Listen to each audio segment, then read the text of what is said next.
உங்கள் கேட்டு ஜாம் ஆகிடுச்சா? ரிமோட்டில் ஆப்ரேட் பண்ணாலும் கேட் ஓப்பன் ஆகலையா? இதுக்கு சொல்யூஷன் இருக்குது. இந்த வீடியோவை கடைசி வரைக்கும் பாருங்கள்.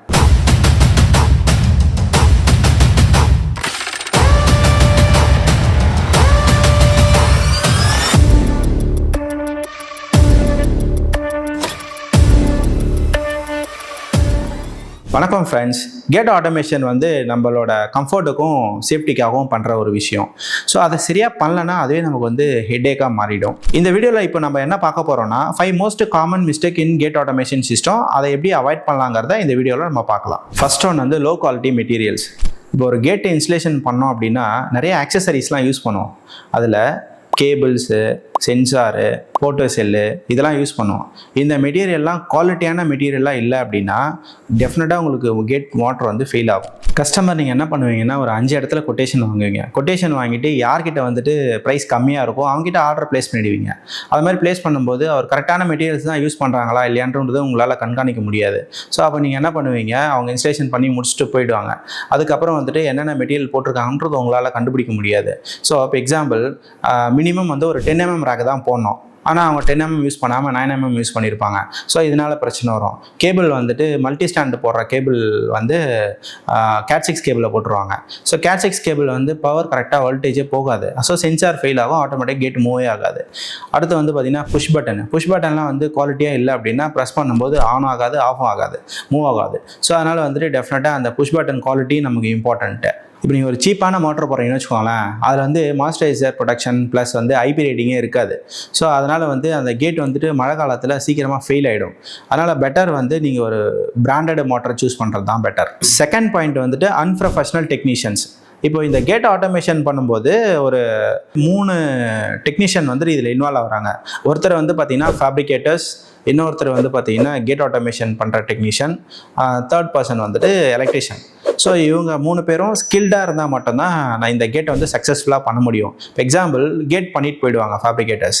பட் ஆட்டோமேஷன் பண்ணும்போது ரேக்கை வெல்டு பண்ணும்போது அலைன்மெண்ட்டு சரியில்லை அப்படின்னா கேட் ட்ராக் விட்டு வெளியில் வந்துடும். ஸோ அந்த மாதிரி கரெக்டாக இருக்கா இல்லையாங்கிறது ஒரு ஸ்கில்டு ஃபேப்ரிகேட்டரால் மட்டும்தான், கேட் ஆட்டோமேஷன் பண்ணுற ஃபேப்ரிகேட்டரால் மட்டும்தான் அதை கரெக்டாக பண்ண முடியும். ஸோ நார்மல் ஃபேப்ரிகேட்டர் கூப்பிட்டு நீங்கள் வெல்டு பண்ணிடுறீங்க அப்படின்னா அதை கையில் மூவ் பண்ணும்போது ஆட்டோமேட்டிக்காக ட்ராக் விட்டு வெளியில் வந்துடும் கேட்டு. ரெண்டாவது இப்போ கேட் ஆட்டோமேஷன் பண்ணுற டெக்னீஷியன்ஸ், அவர் அந்த மோட்டரில் எக்கச்சக்க பெனிஃபிட்ஸ் கொடுத்துருப்பாங்க. ஸோ அதெல்லாம் டிஃபால்ட்டாக யாருமே அதெல்லாம் கரெக்டாக படித்து மேனுவல் பார்த்து கரெக்டாக பண்ண மாட்டாங்க. ஸோ எடுத்த உடனே டக்குன்னு போய்ட்டு ஆன் பண்ணிவிட்டு பவர் கொடுத்துருவாங்க. ஸோ கேட்டு போய் டம்முன்னு இடிக்கும் அந்த பில்லரில். ஸோ அது மாதிரி ரெகுலராக இடிக்க என்ன ஆகும் அப்படின்னா ஆட்டோமேட்டிக்காக அந்த மோட்டரில் இருக்கிற கீர் ஃபெயில் ஆக ஆரம்பிச்சிடும். ஸோ பெட்டர் என்ன அப்படின்னா இப்போ எக்ஸாம்பிள் ஒரு ஸ்லோ டவுன் ஒரு ஆப்ஷன்ஸ் கொடுத்துருவாங்க. அந்த கேட்டு மூவ் ஆகிட்டு நிற்கும் போது ஸ்லோ டவுன் ஆகிட்டு நிற்கும். ஸோ அதனால் போய் இடிக்காது அந்த கேட்டு பில்லரையோ இல்லை அந்த ஸ்டாப்பரையோ போய் இடிக்காது அதிகமாக. ஸோ அதனால் நல்ல லைஃப் வரும் கேட்டு மோட்ரு. இந்த பாயிண்ட்ஸ் எல்லாம் யாரால் கரெக்டாக பண்ண முடியும் அப்படின்னா அந்த கம்பெனியில் ட்ரைனிங் எடுத்த டெக்னீஷியனால் மட்டும்தான் கரெக்டாக இந்த ஃபீச்சர்ஸ்லாம் கரெக்டாக பண்ணித்தர முடியும். ஸோ பெட்டர் அந்த மாதிரி ட்ரெயின்டு டெக்னீஷியனை வச்சு உங்கள் கேட்டை ஆட்டோமேட் பண்ணுங்கள். இப்போ எலக்ட்ரிக்கல் பாயிண்ட்டுக்கு வருவோம். இப்போ டெக்னீஷியன் இருப்பார், எலக்ட்ரிக்கல் டெக்னீஷியனை. அவர் என்ன பண்ணுவார் பார்த்தீங்க அப்படின்னா ஒரு பவரை டேரெக்டாக பேனல்லேருந்து எங்கேயோ கொடுக்காம டேரெக்டாக வெளியில் அந்த லைட் வச்சுருப்பீங்க, அந்த லைட்லேருந்து ஒரு பவர் எடுத்து கொடுத்துருவாங்க. ஸோ அந்த மாதிரி கொடுக்கும்போது டெஃபினட்டாக அந்த மோட்டருக்கு தேவையான வோல்டேஜ் போகிறதுல பிரச்சனை இருக்கும். ஸோ அந்த பிரச்சனை வரக்கூடாது அப்படின்னா ஒரு ப்ரொஃபஷ்னல் எலக்ட்ரிஷியனை வச்சு என்ன மாதிரி வோல்ட்டு தேவை, எப்படி கொடுக்கணும் அப்படின்றத, அதுக்கு என்ன கேபிள் போடணும் அப்படிங்கிறதெல்லாம் அவங்கள வச்சு நம்ம கேபிள் போட்டு பண்ணோம்னா பெட்டராக இருக்கும். இதெல்லாம் நீங்கள் கரெக்டாக பண்ணலைன்னா டெஃபினட்டாக உங்கள் மோட்டர் ஃபெயில் ஆகுது நிறைய சான்சஸ் இருக்குது. தேர்ட் பாயிண்ட் பார்த்தீங்கன்னா ஆஃப்டர் சேல்ஸ்க்கு அப்புறம் சர்வீஸ் சப்போர்ட். நீங்கள் ப்ராடக்டை சூஸ் பண்ணும்போது எந்த பிராண்டெல்லாம் உங்களுக்கு பெட்டர் சர்வீஸ் கொடுக்குறாங்க அப்படின்றத பார்த்து சூஸ் பண்ணோம். உங்களோட டீலரையும் நீங்கள் அவங்க எவ்வளோ நாள் இந்த ஃபீல்டில் இருக்காங்க அப்படிங்கிறத பார்த்து சூஸ் பண்ணோம். இல்லைன்னா ஒரு 3 monthsக்கு அப்புறம் இன்ஸ்டலேஷனுக்கு அப்புறம் ஏதோ ஒரு ஃபெயில் ஆகுது அப்படின்னா உங்களால் காண்டாக்ட் பண்ணுறதே டிஃபிகல்ட்டிஸாக இருந்துச்சுன்னா எப்படி அந்த மோட்டரை நீங்கள் ரிப்பேர் பண்ணுவீங்க? ஸோ அதை நீங்கள் கழட்டி போட்டுருவீங்க. ஸோ இதுவுமே ஒரு பாயிண்ட் கேட் ஆட்டோமேஷன் ஃபெயில் ஆகிறதுக்கான reason. So always you choose best vendor as well as brand. Fourth point பார்த்தீங்கன்னா கம்பெனி ஒரு கேட் மோட்டர் இன்ஸ்டலேஷன் பண்ணுறதுக்காக இன்ஸ்டலேஷன் ப்ரீ ரெக்வஸ்ட்னு ஒரு டாக்குமெண்ட் கொடுப்பாங்க. அதை பார்த்து கரெக்டாக நம்ம ஃபாலோ பண்ணுறது கிடையாது. அதில் வந்து பல விதமான இன்ஃபர்மேஷன்லாம் இருக்கும். எக்ஸாம்பிள், சென்சார் கேபிள் என்ன மாதிரி போடணும், எலக்ட்ரிக்கல் ட்ராயிங் எப்படி கொடுக்கணும், எலக்ட்ரிக்கல் கேபிள் எப்படி போடணும், ஸோ இதெல்லாம் சொல்லுவாங்க. அதனால் வந்து அதை கரெக்டாக எவ்வளோ மெஷர்மெண்ட்டு, எவ்வளோ டயங்களுக்கு வந்து மோட்டரை ஃபிக்ஸ் பண்ணால் கேட் எப்படி ஆப்ரேட் ஆகும், இதெல்லாம் அவங்க கொடுத்துருப்பாங்க. இதெல்லாம் கரெக்டாக பண்ணாமல் நம்ம இஷ்டத்துக்கு ஒன்று பண்ணி வச்சுருப்போம். அது லாங் டைம் வந்துட்டு ஒர்க் ஆகாமல் ஃபெயில் ஆகும். 5th பாயிண்ட் பார்த்தீங்கன்னா மோட்டர் செலெக்ஷன். ஸோ மோட்டர் செலெக்ஷனுங்கிறது பார்த்தீங்கன்னா ரொம்ப இம்பார்ட்டண்ட்டு. ஏன் அப்படின்னா, ஒரு 600 kg கேட்டுக்கு நம்ம என்ன பண்ணிவிட்டோம், 600 kg மோட்டரே போட்டுருவோம். ஸோ இப்போதைக்கு ஓகே அது. பட் ஒரு 2-3 years கழிச்சு அந்த கேட் வந்துட்டு பார்த்தீங்கன்னா அந்த வீல்லாம் ஃபெயில் ஆகிடும். வீல்லாம் வந்து ரஸ்ட் ஆகிட்டு அதோட புல்லிங் கெப்பாசிட்டி வந்து ஜாஸ்தி தேவைப்படும்.